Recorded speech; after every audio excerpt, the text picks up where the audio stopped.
Napakamura at mabibili sa inyong suking tindahan. Alam na kaya ng mga otoridad ang bagong gamit sa acetone? Ang kawalan ng tubig hindi na lang pala sa Metro Manila. Sa Metro Cebu, malaking bahagi na raw ng populasyon ang sumisigaw ng tubig. Prinsesang pareho raw ni Gabriela silang sa tapang. Mas matanda nga lang ng ilang milenyo. Pero may chismis, katang-isip lang daw si Prinsesa Urduha. Personal naming inalam. Sinaliksik ang bawat anggulo. Bawat detalye ay kinumpleto. Ang lahat ng yan ay nakatala Sa Reporter's Notebook.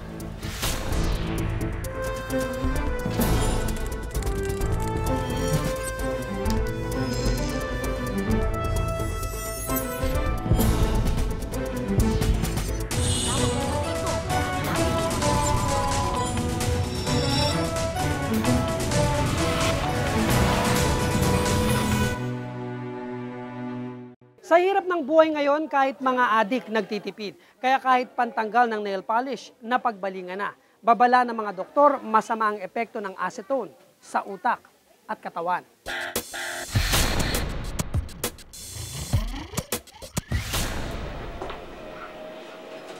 15 taong naging manikurista si Ninita. Mahigit 200 piso rin ang kinikita niya bawat araw. Pero kamakailan, napilitan siyang itigil ang kanyang trabaho dahil lang sa acetone. Siyempre, amuhin mo siya, di ba?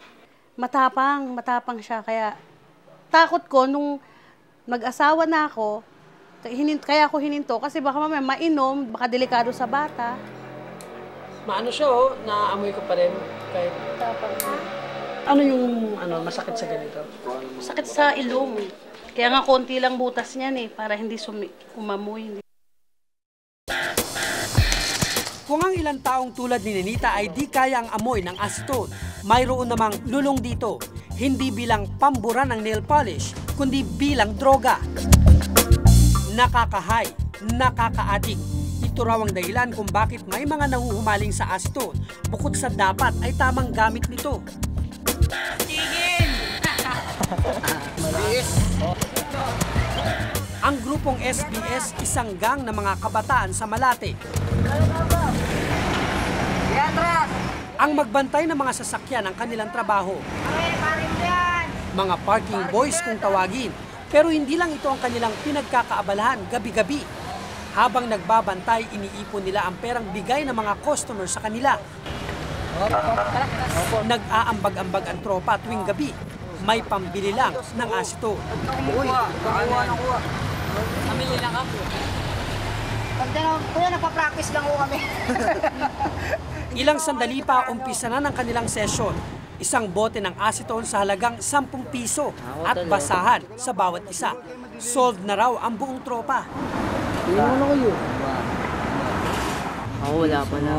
Wala pa na. Piso lang Wala. Nagkakagawan po sila. Tol! Yan po. Bote! Ba yung bote? Paano yung trip? Paano yung tama sa'yo? Ha? Magang pakaramdam. Manid ang katawan. Manid. At mabango. Ang solvent talaga mabango sa ilong. Kaya masarap sigutin. Pero yung mga ginagawa ng pulis, mga Masarap ang solvent. Sabay-sabay nilang sinisinghot ang acetone sa gilid ng kalsada. Parang nasa langit raw ang kanilang pakiramdam kapag nakakasinghot ng acetone. Tamang trip na may kapangyarihan ka para sa Dragon Ball. Dito raw nila ibinubuhos ang kanilang mga galit at problema. Baga, maano kami, dahil sa problema, ganun. Problema na magulang. Maraming balakid, diba? Problema sa pamilya, tropa, ganun. Hindi ba kayo pinapagalitan ng mga magulang nyo? Napagalitan. Ha? Ano sinasabi? Bisyo ka ng bisyo. Ano yung sinusumbat nyo pag gano'n yung sinasabi na bisyo kayo ng bisyo? Ganyan rin naman kayo Nasa lugar naman po kami kung magbisyo. Pinagbibisyo namin, di naman po nagkakain sa masama Ayon kay Dr. Lynn Panganiban, isang toxicologist, Ang acetone ay isang uri ng solvent gaya ng rugby. No, so pag sinabi natin solvent, ginagamit siya para tunawin yung ibang mga chemical na ang form nila ay solid. So maraming gamit siya. So ginagamit siya sa mga industrial processes, kumari sa mga computer companies. Tapos, syempre, for commercial reasons, ang kadalasan alam natin na acetone, pangtanggal siya talaga ng mga nail polish. Kabilang ang acetone sa ketones family na kadalasang ginagamit na pangtunaw sa mga bagay. What? Dahil sa amoy kaya adik ang ilan dito. Downer o pampaantok daw ang kadalasang dulot nito sa taong gumagamit nito. Nagpo-produce to ng dizziness, kung minsan excitement, yung na-excite din sila, so parang na-high din sila. Kasi ang effect nito isa sa nervous system din natin. Lingid sa kaalaman ng marami, pangunahing sangkap din ang acetone sa paggawa ng shabu. At kapag hindi nagamit ng tama ang acetone, maaari itong magdulot ng peligro sa kalusugan ng tao. It is a dangerous chemical because it produces harm to the body. Sa paliwanag ni Doktora Panganiban, kapag madalas daw na sinisinghot ang acetone, pumapasok ito sa iba't ibang bahagi ng katawan tulad ng utak, puso at atay. Pinapalit nito ang utak, kaya raw ito nasisira. Para siyang shabu, no? So, directly talaga sinisira niya yung substance ng utak, yung sinasabi nilang cerebral cortex, diretso, sira. So, ang mangyayari, liliit ang size ng ng brain mo. Pero hindi lang utak ang sinisira nito, kundi maging ang atay at puso ng tao. So, nagiging sensitive ang puso natin. So, pwede ma-heart attack. Peligro nga raw ang maaaring maidulot kapag nalulung sa acetone. Ang pagkahumaling dito ng ilan ang maaaring sumira pa sa kanilang kalusugan at kinabukasan.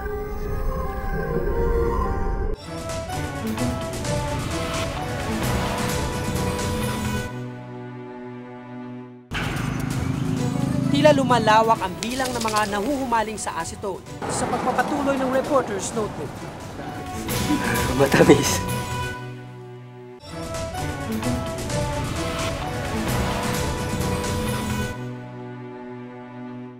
Dati damo lang, sumunod ang LSD, cough syrup, shabu at rugby. Pero ngayon may bagong kinahuhumalingan sa merkado. Ang pangtanggal ng nail polish, sinisingot na rin daw ng mga adik.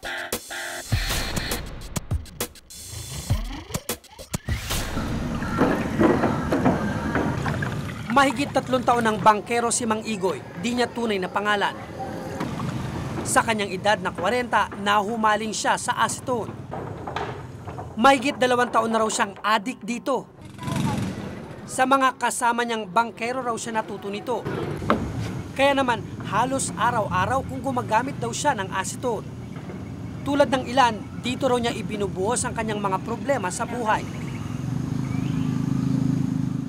Magandang ng sarili ko, kondisyon.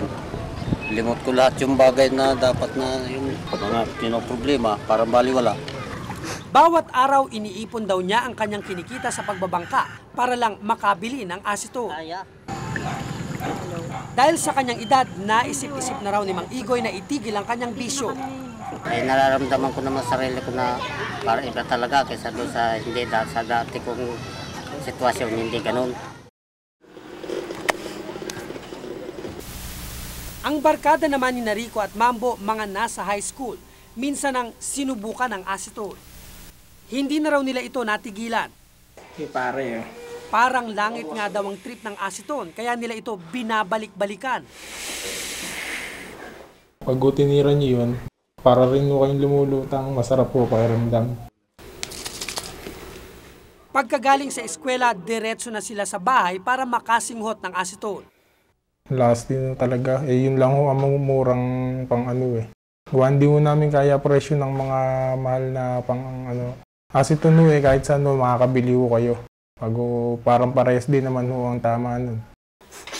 Matamis. Aminado silang maraming hindi magandang dulot ng acetone tulad ng sakit sa ulo at pagkahilo, pero hindi na raw nila ito kayang itigil pa. Mahirap na rin po. Naging bisyo na nga po . Tila lumalawak ang bilang ng mga nahuhumaling sa acetone. Ayon sa Dangerous Drugs Act of 2002, kasama ang acetone sa mga tinatawag na prohibited solvent. Ang sinumang mahuli na gumagamit nito, 6 na buwang rehabilitasyon ang aabutin para sa unang paglabag. Pagkakakulong naman ng mula 6 hanggang 12 taon ang parusa sa mahuhuli sa pangalawang pagkakataon. That's my boy. Pero higit na nakakabahala rin ang tila kawalan ng alam ng mga otoridad na may ganitong uri ng adiksyon. Ayon sa Philippine Drug Enforcement Agency o PDEA, hindi pa raw nakakarating sa kanilang tanggapan ang ganitong uri ng problema. Wala kaming report na natanggap tungkol dyan. I think ang reason doon, it's not because na walang mga kabataan na gumamit ng acetone, kung hindi, ang binabantayan talaga ay yung rugby at iba pang mga droga, like yung shabu, marijuana, ecstasy.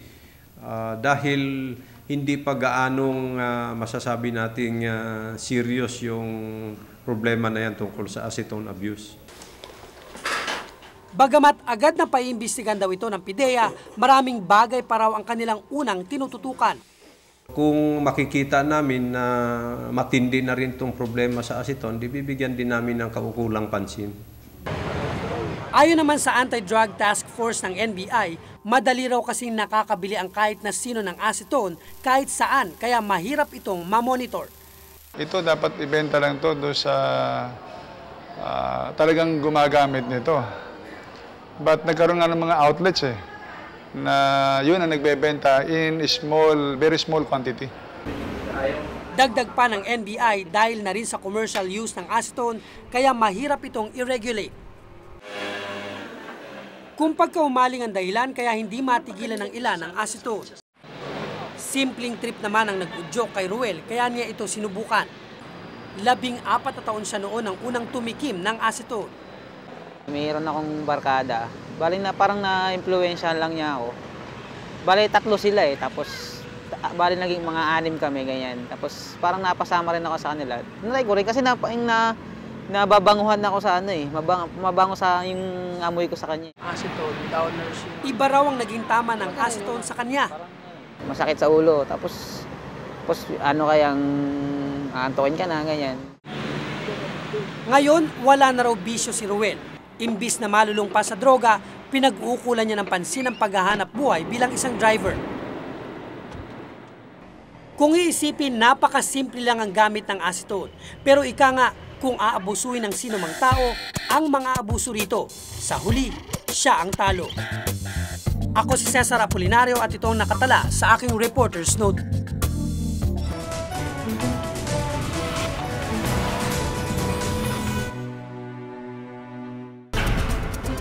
Prinsesang sikat sa kasaysayan ng Pangasinan, katang-isip lang daw. Ang kwento ni Prinsesa Urduha sa pagbabalik ng Reporter's Notebook.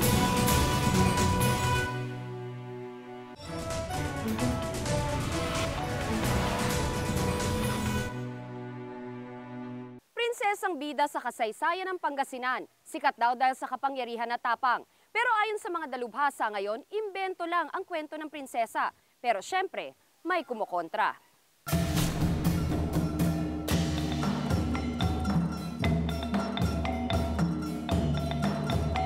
Noong ika-14 na siglo, may kaharian daw sa bahagi ng Lingayen, Pangasinan na kung tawagin ay Tawalisi.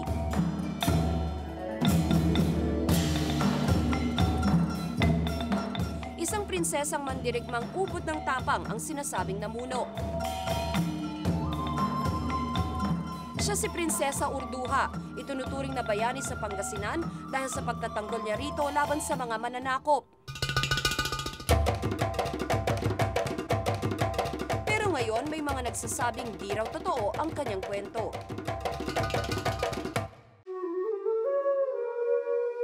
Ang kwento ni Prinsesa Urduha ay nagmula sa salaysay ng isang Arabong manlalakbay na si Ibn Battuta. Sa kanyang paglalakbay sa Asya, nadaanan daw ni Battuta ang kaharian ng isang Amazona. Nang mabasa ng scholar na si Jose Rizal ang salaysay, sinabi niyang ang Tawalisi ay nasa hilagang bahagi ng Pilipinas. Mula noon ay nagpasalin-salin na ang kwento ni Urduha, mandirigmang prinsesa ng Pangasinan. Philippine Centennial, remember in 1998. Pero noong 1951, kinwestiyon ni Dr. Nicolas Zafra ng UP ang tanggap na kaalaman tungkol kay Prinsesa Urduha. Ipinaliwanag sa amin ni Professor Rosario Cortez ang naging posisyon ng yumaong si Zafra. The UP Department of History should certainly be credited with demolishing certain myths, you know, exposing errors in Philippine history. Hindi raw maaaring nasa Pilipinas ang Tawalisi kung totoo man ang lugar. In Tawalisi, there were elephants. Now that claim alone is enough to disprove that Tawalisi was in Pangasinan, because there is no record of elephants having roamed in Pangasinan. Pati si Professor Maria Luisa Camagay ng UP, kumbinsidong isang alamat lang si Urduha.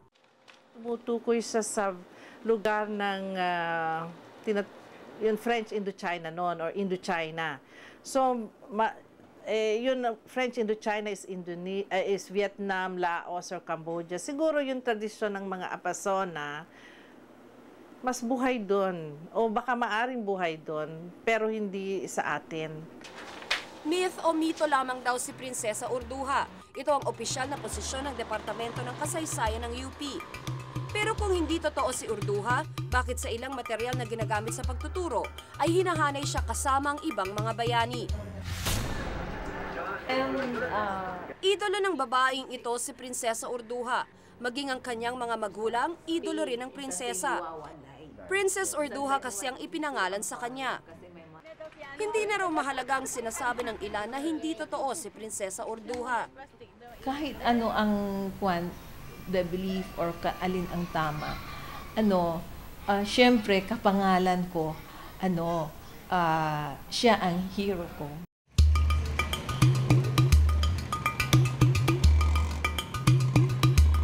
Sa bayan ng Dagupan sa Pangasinan ko nakilala si Resty Basa, isang historiador. Hindi rin siya naniniwalang mayroong naging mandirigmang prinsesa sa kanilang probinsya. Ang ruta raw ng paglalakbay ni Ibn Batuta ang magpapatunay dito. Ibn Batuta came from Sumatra on his way to China. So, of course, there are two possible routes. Following the western side of the China Sea, or following the eastern side of China Sea, which is the Philippines. So, most likely, he traveled following the western side of the China Sea because that is the shorter route from Sumatra to China. Sa aming paglalakbay sa Pangasinan, nadaanan namin ang isang hotel, kumpanya, pati water refilling station na nakapangalan sa prinsesa. Sa bayan naman ng Alaminos, isang rebulto ang inialay kay Urduha. At sa Lingayen, Kapitolyo ng Pangasinan, pinangalanan ng opisyal na tahanan at opisina ng gobernador bilang Princess Urduha House. Sa loob ng opisina ng gobernador, makikita rin ang isang painting ni Urduha. Ayon kay Ruel Gamba, Public Information Officer ng Pangasinan, patuloy pa rin nilang titingalain ang mga katangian ni Urduha, totoo man siya o hindi. Siya rin ang kumakatuwa ng aming parang yung deep sense of patriotism, valor, our yearning for freedom, liberty, and against oppression ng mga banyaga. Kaya yun na ang pagtingin namin sa kanya, parang leader, parang simbolo. Sa mga bayan dito sa may Lingayen Gulf, pinaniniwala ang namuno si Prinsesa Urduha, isang matapang na leader na kinatakutan kahit ng mga lalaki mandirigma. Kahit may mga pag-aaral na nagpapakitang isang alamat lamang siya, may mga taga-Pangasinan pa ring naniniwalang totoong nabuhay siya. Si Sa isang liblib na pook sa bayan ng Bolinao, Pangasinan, sumama kami sa mga miyembro ng Bolinao Historical and Cultural Society upang tingnan ang sinasabing ebidensya na totoo si Urduha. Sa ilalim ng lupang ito ay nakilibing pa raw ang mga labi ng isang babae na pinaniniwalaang si Prinsesa Urduha. Para sa ilang mga taga-Pangasinan, ito na ang pruweba na hindi siya isang alamat lamang. Mahigit 40 taon na raw ang nakakaraan ng matagpuan dito ang isang kabaong na naglalaman ng mga banga at gintong barya na mula sa panahon ni Urduha. Parang glass coffin. Sa loob, bangkay na nababalutan. Natakot sila, ibinaon uli. Yung kinuha lang mga valuables, yung mga pots, mga ganon, mga coins. Gusto raw sana nilang hukayin muli ang lugar upang mapatunayang narito ang hinahanap na prinsesa. Kasi 5 na yung previous na death na connected dito Parang kinukunikta na may curse yung makakuha dito. Kaya may tinamaan ng kidlat, may ganon binaril, nagkasakit. Wala nang nag-ambisyon. Para sa National Historical Institute, mahalagang malaman kung tunay na bahagi ng kasaysayan ng mga taong ating tinitingala. Sapagkat sa kasaysayan ay kailangan mo rin maghanap ng empirical evidence kung ito'y nangyari. Siguro dapat kung mayroon mga textbooks na may laman yun ay dapat ayusin nun. Sapagkat marami rin tayong mga kwento na hindi naman totoo nangyari. Si Prinsesa Urduha, hindi historical na tao, bagaman itinuturing ng bayani sa mahabang panahon. Nakahanay siya bilang isa sa ating mga idolo, kaya't mahalagang siyasatin kung siya nga ay totoo. May hirap namang ang listahan natin ng mga bayani, may kasamang di naman pala sa ating lupain na nirahan. Ako si Tina Panganiban Perez at ito ang nakatala sa aking Reporter's Notebook.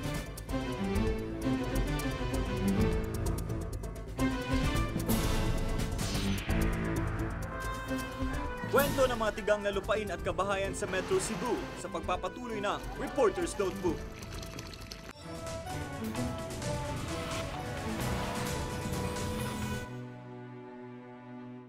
Nauuhaw na raw ang mga taga Metro Cebu sa 10 tabo ng tubig na kailangan ng bawat bahay. 5 lang ang kayang ibigay ng kanilang water district. Ang problema, ayaw naman din silang bentahan ng tubig ng kanilang mga kalapit probinsya.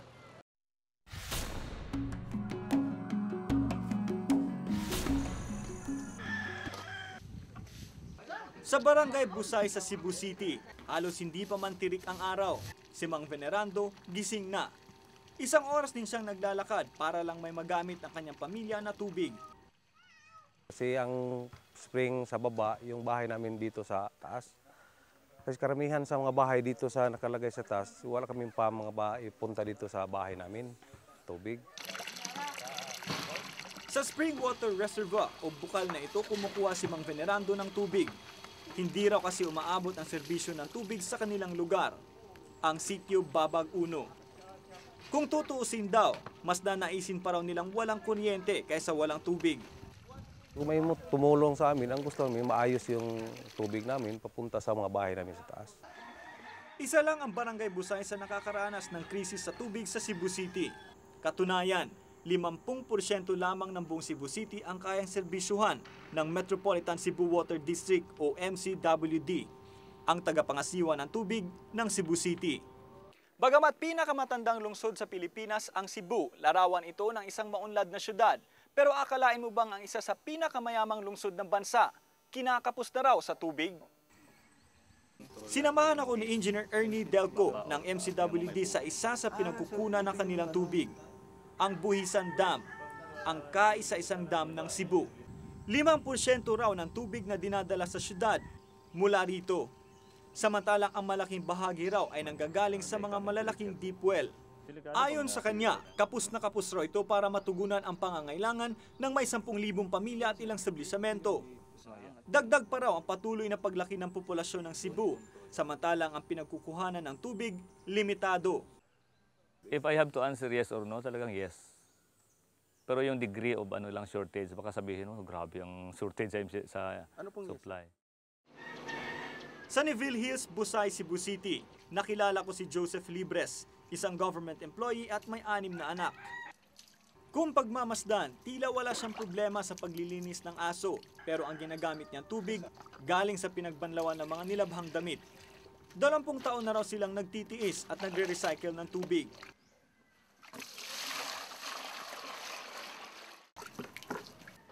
Mula alas 10 ng gabi hanggang alas 4 ng madaling araw lamang ang dating ng tubig sa kanila.